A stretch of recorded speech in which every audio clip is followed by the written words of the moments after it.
Bismillahirrahmanirrahim. Assalamualaikum warahmatullahi wabarakatuh. Alhamdulillah rabbil alamin.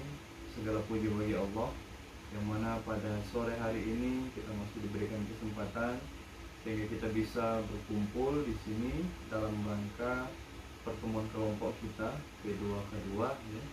Dalam hal ini hari ini kita akan membahas modul ketiga tentang kesehatan dan gizi. Sebelumnya saya ingin bertanya, apa kabar ibu-ibu? Baik. Sehat? Alhamdulillah. Ya, jadi ibu-ibu, hari ini kita akan bahas mengenai pentingnya 1000 hari pertama kehidupan. Nah, sebelum kita mulai, ya, jadi ibu-ibu, bahwa anak yang tinggi, sehat, dan cerdas itu harus dimulai sejak dalam kandungan. Ya. Nah, untuk menunjukkan bagaimana ibu bisa memiliki kehamilan yang sehat, ya ibu-ibu, mari kita nonton film bersama-sama dulu. Baik, kita buka ya. Kenapa bu? Kok sedih gitu? Ya, apa nanti anak kita bakalan tumbuh sehat ya? Nggak kayak tanaman yang kerdil ini ya? Ya pasti dong bu, siapa dulu dong ayahnya? Ih, ayah, serius. Nih coba lihat nih. Kalau anaknya nanti nggak tumbuh benar, kan kesian ya. Kesian dari anak yang lain. Ibu lihat ayah deh.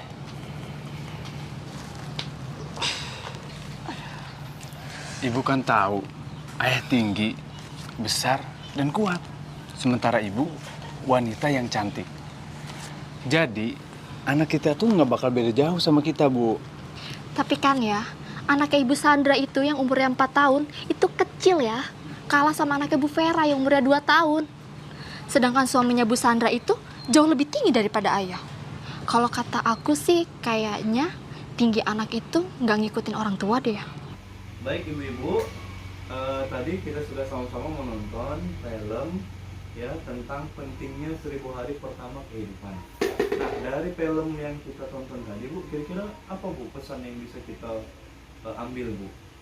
Dampak atau akibat kalau anak kurang gizi, Ya, terus apa akibatnya?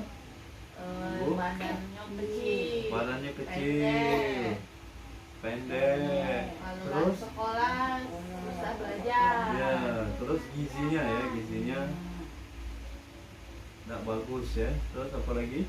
kalau sudah remaja dia sudah penyakit, Ya, jadi sering sakit, jadi mudah sakit, kesulitan belajar, itu berpotensi menjadi stunting. Nah, stunting itu pendek Bu, tingginya tidak sesuai dengan usianya. Nah, itu adalah dampak kekurangan gizi. Nah, ini bisa kita lihat di flip chart kita ini Bu, ya. Pentingnya gizi dan layanan kesehatan ibu hamil. Memperhatikan asupan makan bagi ibu hamil dan melakukan pemeriksaan kehamilan selama kehamilan merupakan upaya menjaga kesehatan ibu dan anaknya ya, sehingga anak tumbuh tinggi, sehat dan cerdas. Nah, kemudian apa dampaknya? Dampak kekurangan gizi. Yang pertama pada keluarga ya, ibu hamil yang tidak sehat melahirkan dengan berat badan lahir rendah atau bayinya kecil ya. Yang kedua, bayi mengalami pertumbuhan dan mudah sakit ya. Setelah dia menjadi anak, gangguan pertumbuhan, anak pendek, tingginya tidak sesuai atau yang kita sebut dengan stunting ya. Kemudian setelah remaja mengalami kesulitan belajar ya, sehingga prestasi di sekolahnya rendah. Pada saat dewasa mengalami gangguan kesehatan ya, sehingga terbatasnya pilihan dalam bekerja. Nah, jadi penting sekali kecukupan gizi dan kesehatan selama ibu hamil itu berpengaruh terhadap berat badan bayi saat lahir. Nah, bayi sehat akan mempunyai daya tahan tubuh yang kuat.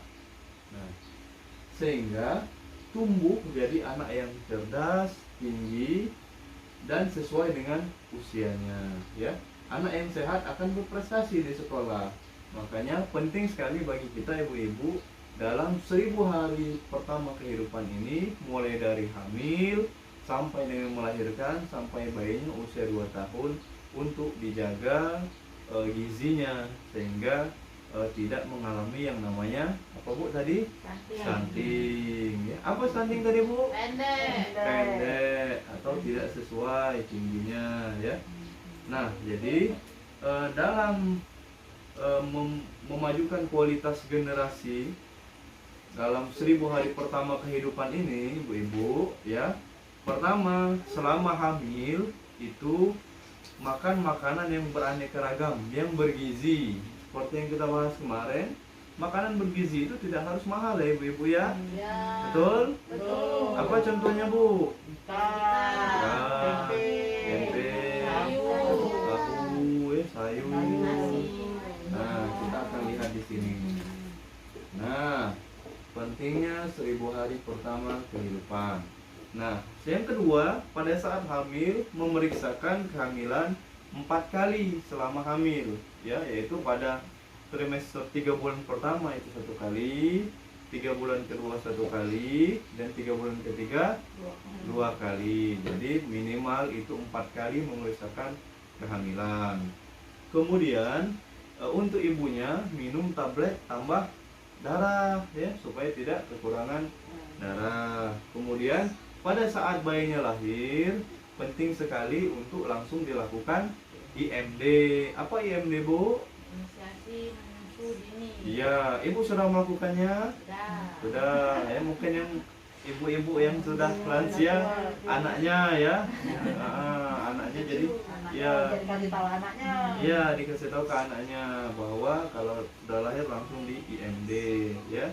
Kemudian berikan ASI eksklusif. Berapa lama, Bu? 6 bulan. 6 bulan. Terus timbang berat badan bayinya secara rutin di posyandu. Setiap kapan, Bu? Setiap bulan. Oke. Kemudian berikan imunisasi dasar bagi bayinya. Jangan lupa untuk diimunisasi. Kemudian lanjutkan pemberian ASI hingga 2 tahun. 2 tahun ya, sampai dia di wisuda 2 tahun sehingga lengkap bayinya dikasih ASI. Kemudian MPASI mulai kapan, Bu? 6 bulan. 6 bulan ya, mulai dari 6 bulan dilakukan MPASI. Nah, sekarang kita lihat di sini ada flipchart tentang isi piringku. Nah, jadi ada 4 macam ibu-ibu isi piring yang harus dipenuhi oleh ibu-ibu ya. Yang pertama itu ada karbohidrat. Karbohidrat makanan pokok apa itu, Bu? Nasi ya. Kentang, ubi itu sama ya. Kalau kita di Palembang itu makannya nasi. Yang kedua ada mineral. Mineral didapat dari mana? Sayuran. Contohnya apa tadi, Bu? Bayam, katu, kangkung. Itu makanan sayuran yang mudah kita dapatkan, Ibu ya. Ya, tidak mahal ya. Oke. Tiap minggu dibeli. Ya. Yang selanjutnya ada buah-buahan, ya, vitaminnya, Bu. Contohnya apa yang mudah? Pepaya, jeruk, pisang, ya. Ya, kemudian ada lauk pauknya. Nah, ini proteinnya. Apa contohnya tadi? Ikan, tempe, tahu, telur, ya. Kalau misalnya harga ayam murah, beli ayam, ya. Ya, ini beberapa contoh isi piringku. Jadi ada 4 jenis, Bu ya, 4 macam, ya. Baik, ibu-ibu, setelah kita bahas tentang pentingnya 1000 hari pertama kehidupan dan dampak ya yang terjadi apabila ibu kurang gizi, kira-kira ada pertanyaan nggak, Bu? Sampai sini, Bu. Saya, Pak. Ya, silakan, Bu. Ibu Silvi. MPASI tadi apa, Pak? Ya, MPASI apa? Makanan pendamping ASI bukan? Ya, betul, Bu. Makanan pendamping ASI. Ibu yang lain mungkin bisa bantu jawab. Iya, itu makanan pendamping ASI itu apa bentuk? Nasi, apa bobo langsung, apa langsung nasi? Ya, apa, Bu? Yang lain, Bu, mungkin bisa bantu, Bu. Ya, MPASI itu kan makanan pendamping ASI ya. Jadi dimulai sejak usia 6 bulan bayinya. Jadi si bayi dikasih nasi ya, dikasih nasi yang dilembutkan ya. Kemudian juga dikasih ASI. Makanya dia makanan pendamping ASI. Jadi dia bukan cuman ASI saja, tapi sudah mulai dikasih nasi yang dilembutkan. Bisa dicampur dengan sayur-sayuran, bisa dicampur dengan ikan atau tempe, tahu ya. Itulah namanya makanan pendamping ASI. Jadi kalau 0 sampai 6 bulan itu cuma dikasih ASI, maka setelah 6 bulan si bayi mulai dikasih makanan pendamping ASI. Contohnya yang tadi ya, nasi yang dilembutkan, dikasih dengan tempe, tahu, sayur, ayam, boleh. Yang penting dimasak ya, yang penting bersih. Ya, ada lagi ibu-ibu pertanyaan? Cukup? Nah, kalau cukup, kita akan lanjutkan. Jadi selama ini, alhamdulillah Bu ya, bantuannya lancar terus ya. Terus.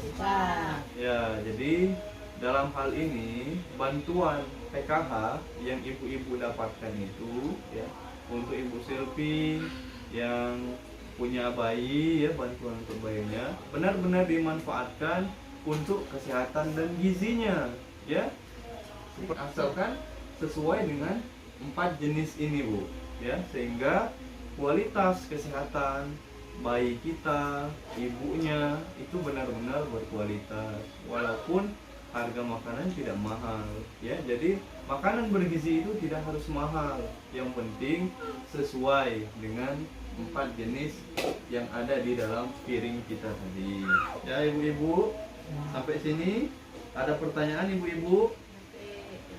Tidak ada? Cukup?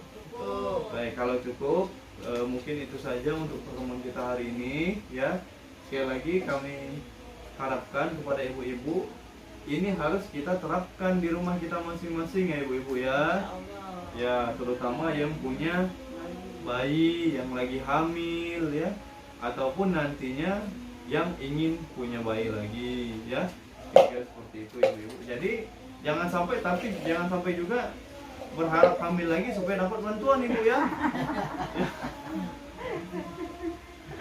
Jadi hamil itu harus direncanakan ya, jangan direncanakan supaya dapat bantuan ibu-ibu ya.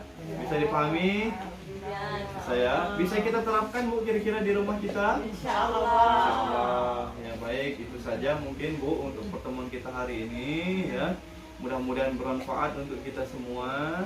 Dan sekali lagi kami ingatkan, mari kita manfaatkan bantuan PKH ini dengan sebaik-baiknya, dengan sesuai dengan kebutuhan kita, yang tentunya salah satunya adalah dalam rangka pemenuhan asupan gizi seimbang, gizi yang sehat bagi kita dan keluarga kita.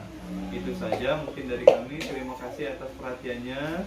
Kami akhiri. Wassalamualaikum warahmatullahi wabarakatuh. Waalaikumsalam warahmatullahi wabarakatuh.